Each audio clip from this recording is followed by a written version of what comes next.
Hi friends, நெஞ்சத்தை கில்லாதே சீரியலில் நாளைக்கான episode ப்ரோமோவில் என்ன நடக்க போகுதுன்னா, லக்கி குடிச்சிட்டு இருக்காரு. அதை பார்த்து சகுந்தலா கோவப்படுறாங்க. அங்கே கல்யாண மண்டபத்தில் நான் பொண்ணு வீட்டுக்காரங்க முன்னாடி அவமானப்பட்டு வந்து நிற்கிறேன். நீ என்னன்னா இப்படி குடிச்சிட்டு இருக்கிற? அவங்க என்னவோ நல்ல பொண்ணை வளர்த்தது மாதிரியும் நான் பொண்ணை சரியாக வளர்க்காதது மாதிரியும் பேசுகிறாங்க. அந்த மதுமிதா என்னன்னா போனா போதுன்னு மாயாவை மன்னிச்சது மாதிரி பேசுகிறா. இவங்கள சும்மா விடக்கூடாதுன்னு நான் சொல்கிறது மாதிரி செய்ய. அவங்க அந்த கல்யாணம் முடிகிறது வரைக்கும் எனக்கு பயந்து போய் தான் இருக்கணும்னு சகுந்தலா சொல்லு சக்கு. நான் என்ன செய்யணும்னு லக்கி கேட்க சகுந்தலா அவங்களோட பிளானை சொல்றாங்க. அப்புறமா மது வீட்டில் எல்லாரும் கல்யாணத்துக்கு கிளம்புறத காட்டுறாங்க.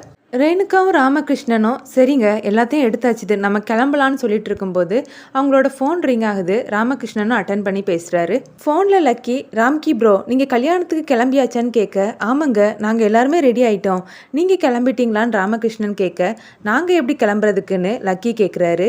என்னங்க சொல்கிறீங்க, எங்களுக்கு புரியலன்னு ராமகிருஷ்ணன் கேட்க, நீங்கள் செய்ய வேண்டிய முறையை பற்றி நீங்கள் இன்னும் பேசவே இல்லையே. உங்கள் பையன் மண்டபத்துக்கு வரும்போது நாங்கள் என்னெல்லாம் செஞ்சோம் அது மாதிரி நீங்கள் செய்ய வேண்டாமா லக்கி கேட்க, ஓ அதை பத்தி கேக்குறீங்களா?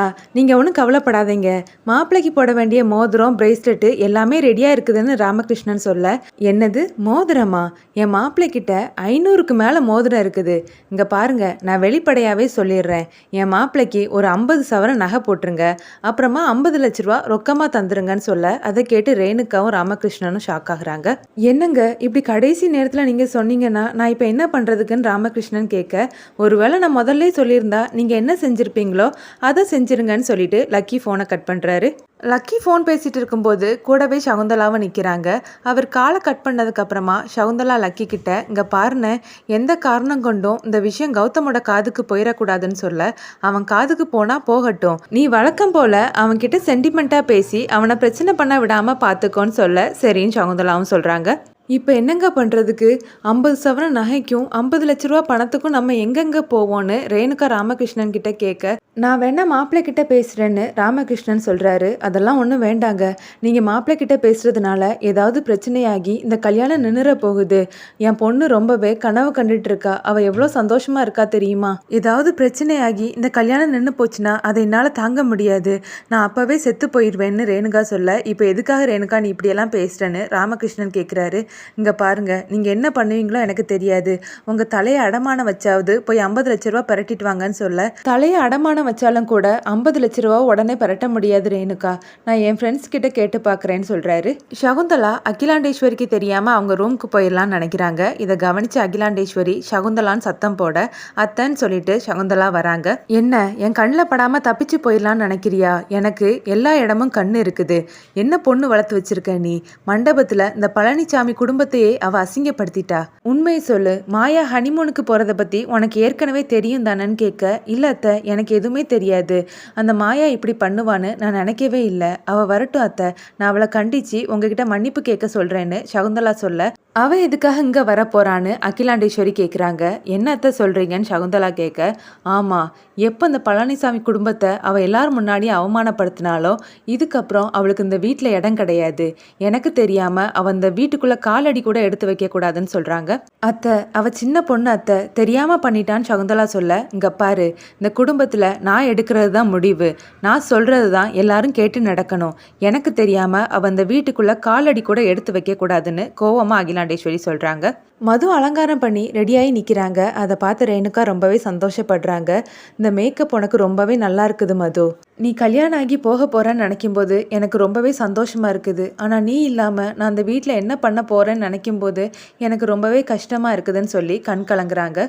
எனக்கும் அப்படிதாம்மா இருக்குது, 1000 பேர் இருந்தாலும் நீ இருக்கிறது மாதிரி ஆகுமா? அம்மா நீ என்கிட்ட கோவப்பட்டாலும் உன் கோவத்தில் இருக்கக்கூடிய நியாயத்தை நான் புரிஞ்சுப்பேம்மா, நீ இல்லாமல் நான் எப்படி இருக்க போகிறேன்னு எனக்கும் தெரியலமான்னு மது சொல்ல, இங்கே பார் மது, நீ போகிற வீடு ரொம்ப பெரிய வீடு, ஒவ்வொருத்தங்களும் ஒவ்வொரு விதமாக இருப்பாங்க, எல்லாரையும் புரிஞ்சு நீ தான் நடந்துக்கணும். அங்கே அகிலாண்டேஸ்வரி பாட்டி இருக்காங்க, அவங்க அந்த காலத்து ஆள், அவங்க என்ன சொன்னாலும் நீதாம்மா அனுசரித்து போகணும்னு சொல்லி மதுக்கு அட்வைஸ் பண்ணி கண் கலங்குறாங்க. மா ப்ளீஸ்மா நீ அழாதன்னு மதுமிதா சொல்கிறாங்க. ராமகிருஷ்ணன் லக்கி பேசினதை நினச்சி ரொம்பவே டென்ஷனாக நிற்கிறாரு. அவர்கிட்ட பிங்கி பாட்டி வந்து பேசுகிறாங்க. என்ன ராம்கி இதெல்லாம்? அந்த ஜீவா பையனை நீங்களாவது தடுக்க வேண்டியது தானே?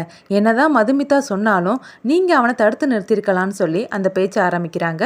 இதை கவனிச்ச ரேணுகா, இவங்க வேற நேரங்காலம் தெரியாமல் அவரை டென்ஷன் படுத்துகிறாங்களே, இவங்களை எப்படியாவது அனுப்பி விடணும்னு சொல்லி அவங்க கிட்ட பேச்சு கொடுக்குறாங்க. அம்மா, நீ எவ்வளோ அழகாக இருக்க தெரியுமா? நீ மட்டும் மேட்சிங்காக பொட்டு வச்சுக்கிட்டா இன்னும் சூப்பராக இருப்பேன்னு சொல்ல, நீயே சொல்லிட்டேனா அப்போ நான் நல்லா தான் இருப்பேன். நான் இப்போ உடனே போய் பொட்டு வச்சுட்டு வரேன்னு சொல்லிட்டு அந்த பாட்டி அங்கேருந்து போகிறாங்க. ரேணுகா ராமகிருஷ்ணன் கிட்ட, ஏங்க டைம் ஆயிடுச்சுது, வாங்க சாமி கும்பிட்டுட்டு கிளம்பலான்னு சொல்ல, ராமகிருஷ்ணன் சாமி கிட்ட வந்து வேண்டிக்கிறாரு. இந்த கல்யாணம் நல்லபடியாக எந்த பிரச்சனையும் இல்லாமல் நடக்கணும். எதுக்காக எங்களை இவ்வளோ தூரம் சோதிக்கிற சாமி? என் பொண்ணோட கல்யாணம் பல தடவை தடைப்பட்டு இப்போ தான் நடக்க போகுது. இதில் ஏதாவது பிரச்சனை வந்தால் என்னால் தாங்கிக்க முடியாது சாமி. எல்லாத்தையும் நீ தான் நல்லபடியாக நடத்தி தரணும்னு சொல்லி வேண்டிக்கிறாரு.